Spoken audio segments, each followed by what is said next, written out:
بسم اللہ الرحمن الرحیم۔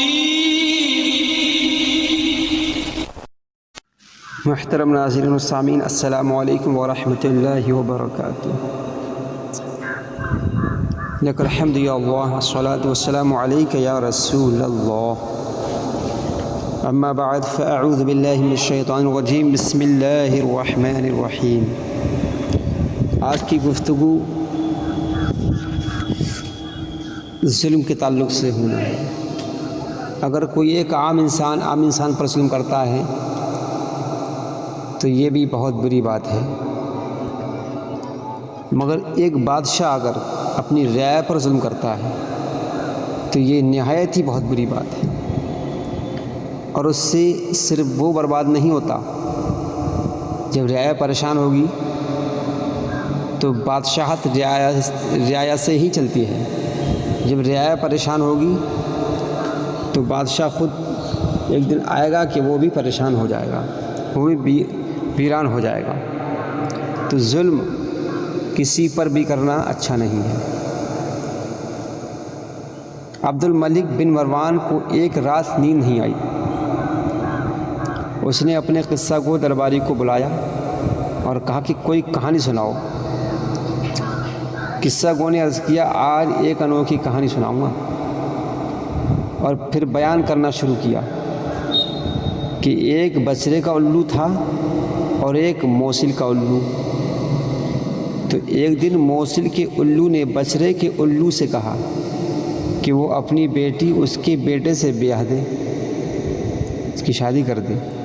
بچڑے کے الو نے جواب دیا کہ اس شرط پر اپنی بیٹی تمہارے بیٹے کو دیتا ہوں اگر تم مہر میں اجڑے ہوئے 100 گاؤں دینا منظور کرو۔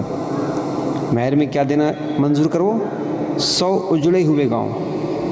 تو موصل کے الو نے جواب دیا کہ میں اتنی جلدی تو اتنے برباد گاؤں مہیا نہیں کر سکتا۔ ہاں دعا کرو، خدا ہمارے بادشاہ عبد الملک کو سلامت رکھے کہ یہ اگر 1 سال بھی ہم پر حاکم رہ گیا، اگر 1 سال بھی ہم پر یہ حاکم یہ بادشاہ بن گیا تو 100 اجڑے ہوئے گاؤں بڑی آسانی سے دے سکوں گا۔